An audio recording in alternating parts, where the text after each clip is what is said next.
अस्सलाम वालेकुम, मेरा नाम डॉक्टर साबर रमज़ान है और आज हम बात करेंगे हेपरिन के बारे में। हेपरिन वो दवा है जिसके बारे में शायद ही कोई ना जानता हो। कार्डियोवास्कुलर मेडिसिन यानी कार्डियोलॉजी में हेपरिन के बगैर तो गुजारा ही नहीं और फार्माकोलॉजी में हेपरिन वारफरिन का कंपैरिजन अगर क्वेश्चन पेपर में ना आए तो समझिए कि पेपर भी कंप्लीट नहीं। हम कोशिश करेंगे, हम सब कुछ जानने की कोशिश करेंगे हेपरिन के बारे में, लेकिन ज़्यादा हमारा जो एम्फेसिस होगा वो क्लिनिकली हेपरिन की फार्मूलेशंस पर, उसको प्रिपेयर कैसे करते हैं और उसकी इंडिकेशन और उसकी डोजेज क्या है। हम देखेंगे कि हेपरिन किस जेनेरिक ग्रुप से बिलोंग करती है, यानी फार्माकोलॉजी के किस चैप्टर में आपको ये पढ़ने को मिलती है और कैसे ये अपना काम दिखाती है और किन फार्मूलेशंस में ये प्रेजेंट है मार्केट में, इंजेक्शंस में और वट एवर प्रेपरेशन बात करेंगे। एंड कब कब इसको हमने इस्तेमाल करना होता है, इसके इस्तेमाल कब ज़रूरी हो जाते हैं और इसके से हम कौन कौन सी बीमारियों में फ़ायदे हासिल कर सकते हैं और इसको मॉनिटर करने की क्या ज़रूरत है या नहीं, और अगर करना है तो कैसे करना है, और खुदा न खास्ता अगर आपको इसके कोई साइड इफ़ेक्ट्स आ रहे हैं तो आप इसको कैसे फौरी इसके इफ़ेक्ट्स को रिवर्स कर सकते हैं, उसके बारे में भी जानेंगे और इसके क्या साइड इफ़ेक्ट्स हैं और कब आप बिल्कुल भी हेपरिन को इस्तेमाल नहीं कर सकते। Stay with me. So heparin basically belongs to anticoagulants group, and the chapter in which you can find this drug is blood drugs. तो anticoagulants और anti-thrombotics और antiplatelets में थोड़े डिफरेंस हैं। हम इसके बारे में किसी और दिन बात करेंगे, लेकिन हेपरिन कैसे एक्ट करती है, ये थ्रोम्बिन जो है उसको ब्लॉक करती है और थ्रोम्बिन जो है वो चाहिए होता है आपको फाइब्रिनोजन की फाइब्रिन में कन्वर्जन के लिए, और जब फाइब्रिन नहीं होता तो जो आपका क्लॉटिंग कैस्केड है वो फर्दर कंटिन्यू नहीं होता। तो इस तरह से जो हेपरिन है वो अपने इफ़ेक्ट्स प्रोड्यूस करती है, और कुछ बुक्स ये कहती हैं कि हाई डोजेस पे हेपरिन जो है वो डायरेक्टली कुछ फैक्टर्स जिनमें फैक्टर 8 और इसके अलावा बाकी जो फैक्टर्स हैं जिसमें 9, 10 जो है उनको भी ब्लॉक करती है। So this is the mechanism of action and also the generic group. और अब हम बात करेंगे कि हेपरिन जो है वो कितनी फार्मूलेशन इसकी अवेलेबल है। दो तरह से ये अवेलेबल होती है, एक ये प्री फिल्ड सिरिंजेस की फॉर्म में आती है जिसमें पहले से ही एक फिक्स्ड फार्मूलेशन होती है, और दूसरा ये है कि दूसरा ये आती है वेट बाय वॉल्यूम प्रेपरेशंस में, यानी कि 1 ml के अंदर कुछ 5000 इंटरनेशनल यूनिट्स वाली प्रेपरेशन भी होती है, और 1 ml के अंदर जो है वो इसके अलावा डिफरेंट प्रेपरेशंस भी अवेलेबल होती हैं। तो हम इसके बारे में जो चीज़ ज़्यादा थोड़ा सा डिटेल में जाएंगे वो ये कि अगर आपके पास कोई पेशेंट आ जाए, फॉर एग्ज़ाम्पल वो एक्यूट कोरोनरी सिंड्रोम यानी कि एनस्टेबी का एक पेशेंट है, उसको आपका जो पीजीआर या ऑन ड्यूटी डॉक्टर वो आपको ऑर्डर देता है कि इस पेशेंट को आप 1000 इंटरनेशनल यूनिट्स जो हैं वो उसकी हेपरिन की इन्फ्यूजन चला दो, ठीक है, पर आवर। तो आप कैसे बनाएंगे इसको? This is basically the reason कि जिसके लिए मैं ये वीडियो बना रहा हूँ कि हेपरिन की इन्फ्यूजन कैसे बनाते हैं। तो let's take we have this preparation for example, और हमारे पास है माइक्रोब्यूरेट, और इस माइक्रोब्यूरेट में आपके पास 100 ml की जो कैपेसिटी है वो अवेलेबल है। इसमें आप 99 ml नॉर्मल सलाइन लेंगे और इसमें 1 ml जो है वो आप ऐड कर देंगे हेपरिन। तो अब अगर आप देखें तो 100 ml is equal to 5000 international units. तो 10 ml में कितने यूनिट्स होंगे बताएं जी? 500. और 1 ml में कितने यूनिट्स होंगे? 50 यूनिट्स. तो आपने जो डोज चलानी है वो चलानी है 1000 इंटरनेशनल यूनिट्स पर आवर. तो इस ब्यूरेट में हम कैसी ड्रॉप फैक्टर कैलकुलेशन सेट करें कि 1 घंटे में इस पेशेंट को 1000 इंटरनेशनल यूनिट्स जाएं. थोड़ा सा डिफ़िकल्ट है लेकिन हम इसे आसान बना लेंगे इंशाल्लाह. कैसे करें सोचें, आप भी सोचें, थोड़ा सा दिमाग लड़ाएं. नहीं है इतना मुश्किल. तो क्यों ना हम ऐसे करें कि इसकी जगह हम 2 अम्प्यूल कर लें. तो अगर हम 2 अम्प्यूल कर लेंगे तो फिर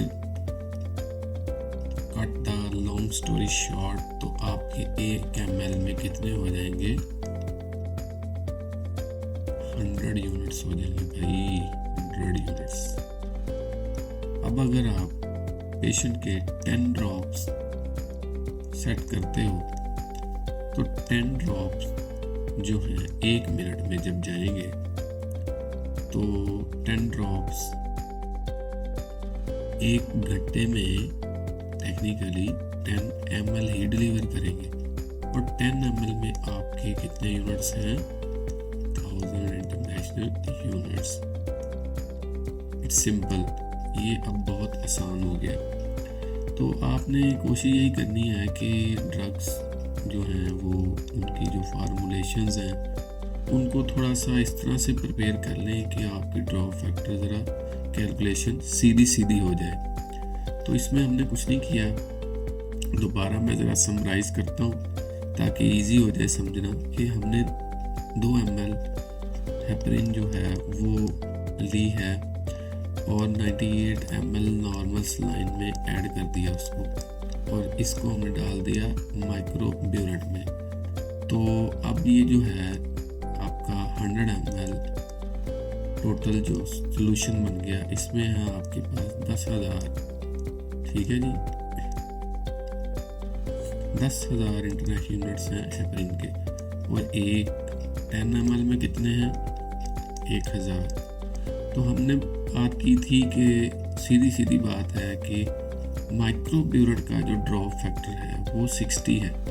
यानी कि उसके 60 कतरे अगर ड्रॉप्स गिरेंगे तो उसका 1 ml बनता है. तो एक जो आपका ड्रॉप्स फॉर एग्जांपल आप सेट करते हैं कि 1 मिनट में 1 कतरा यानी 1 ड्रॉप गिर रहा है, तो 1 घंटे के बाद पेशेंट की बॉडी में 1 ml चला जाएगा स्ट्रेट वे. सिंपल. आप जितने भी ड्रॉप सेट कर दें, 25 ड्रॉप सेट कर दें पर मिनट, 1 घंटे में उसकी बॉडी में 25 ml चला जाएगा. और अब इस 25 ml में जितनी ड्रग है वो उस पेशेंट की बॉडी में चली जाएगी. दिस इज सिंपल जी. अब हम बात करते हैं इंडिकेशंस ऑफ इंसुलिन के बारे में.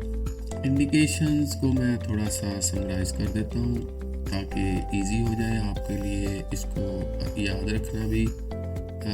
Broadly there are 2 types of indication. Prophylactic indications हैं और थेराप्यूटिक इंडिकेशंस हैं, यानी कि यहाँ पर डोज थोड़ी सी आपको हाई रखनी पड़ती है. यहाँ हम डोज की तो बात कर रहे हैं, ड्यूरेशन कितनी देर के लिए से देना है वो डिपेंड करता है डिफरेंट डिजीज़ में, और इनडायरेक्टली कि किस बीमारी में कितनी दरानिया होगा हेपरिन का वो डिफ़र करेगा. प्रोफिलैक्टिक यूज़ का मैं आपको चंद एग्जांपल बताता हूँ. जैसे डीवीटी फॉर एग्जांपल किसी को अगर है या आपको लग रहा है कि पेशेंट को डेवलप हो जाएगी, जैसे प्रोलॉन्ग्ड हॉस्पिटलाइजेशन या बेड रिडन पेशेंट्स हैं जो जैसे किसी ने लॉन्ग बोन के फ्रैक्चर के बाद कोई सर्जरी कराई है और आपको पता है कि ये पेशेंट ज़रा जल्दी आउट ऑफ बेड नहीं हो पाएगा, तो आपको गेस कर लेते हैं कि भी इसमें रिस्क भी ज़्यादा है, तो आप इसमें डीवीटी बनने के चांस हैं, तो आप प्रोफिलैक्टिकली हेपरिन का इस्तेमाल शुरू कर देते हैं। दूसरा इसका है कि अगर किसी को पल्मोनरी एम्बोलिज्म से बचाना है, यानी डीवीटी मौजूद है, आपको अब डर है कि इसके पल्मोनरी एम्बोलिज्म ना हो जाए, तो इसमें भी आप इसको यूज़ करते हैं। और ये दोनों यूज़ ही तकरीबन आपके प्रोफिलैक्टिक यूज़ में आ जाते हैं। और भी होंगे, फिलहाल हम इनकी ही बात करते हैं।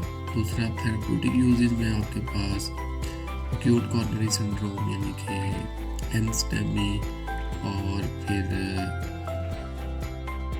पीसीआई से पहले, और कार्डियोलॉजी में इसके बेतहाशा यूजेज हैं। उसके अलावा हेपरिन के जो यूजेज हैं, आप देखेंगे कि हाँ, एक इम्पोर्टेंट यूज़ आप याद रखिएगा, वो ये है कि सेंट्रल लाइंस जो होती हैं, इनके जो ल्यूमन्स हैं, उनको पेटेंट रखने के लिए भी डिल्यूटेड हेपरिन जो है वो यूज़ की जाती है। अच्छा जी, now we can talk about the side effects. The main side effect is bleeding, and the side effect is also a kind of contraindication. तो आपने वो पेशेंट सारे के सारे जिनमें एक्टिव ब्लीडिंग हो, उनमें हेपरिन अवॉइड करनी है। तो ये था सब कुछ, तो नहीं मैं कह सकता, वो कुछ जो मुझे पता है और जो मैं अच्छे से आपको बता सकता था हेपरिन के बारे में। क्विकली रिवाइज कर लेते हैं। हेपरिन के बारे में, मैकेनिज्म ऑफ एक्शन के बारे में हमने सीखा कि कैसे काम करती है। एक स्टॉप्स थ्रोम्बिन जो कि फर्दर फाइब्रिन की प्रोडक्शन को रोक देता है, और इस तरह आपका इफेक्ट प्रोड्यूस होता है। हाँ, कितनी देर में इफेक्ट आ जाता है? आईवी का इफेक्ट इमीडिएट होता है, और सबकट अगर आप यूज़ करते हैं हेपरिन, तो उसमें इसका इफेक्ट तकरीबन 30 मिनट ले सकता है। हाँ, दूसरा कि अगर आपको फॉर एग्जांपल लगता है कि पेशेंट को एडवर्स इफेक्ट्स आ गए हैं, तो आप उसको इफेक्ट्स को रिवर्स करना चाह रहे हैं, तो प्रोटामीन सल्फेट भी यूज़ किया जा सकता है। और अगर आप इसे बंद कर दें तो कितनी देर में इसका इफेक्ट ख़त्म हो जाएगा? तो जी, इसका इफेक्ट ख़त्म होने में तकरीबन 30 to 40 मिनट्स ही लगते हैं। इसके बाद इसके इफेक्ट्स कुछ हद तक, काफ़ी हद तक ख़त्म हो जाते हैं। हाँ, हम भूल गए थे बात करना कि इसको हम मॉनिटर कैसे करते हैं। मॉनिटर करने की वैसे बहुत ज़्यादा ज़रूरत नहीं होती, क्योंकि हाफ लाइफ थोड़ी ही है, जल्दी इफेक्ट्स ख़त्म होते हैं। फिर भी अगर करना हो तो APTT जो है, इसके हम मॉनिटर करते हैं। और फिर हमने बात की कि फॉर्मुलेशंस, हमने कहा कुछ प्री फिल्ड आती हैं, कुछ पर ml के हिसाब से आती हैं, 1 ml वाली भी आती है, 5 ml वाली भी आती है। इसे कैसे प्रिपेयर करते हैं और कितने ड्रॉप सेट करते हैं, वो हमने सीखा। और साइड इफ़ेक्ट्स के बारे में हमने सीख लिया। और I think that's it, that's enough.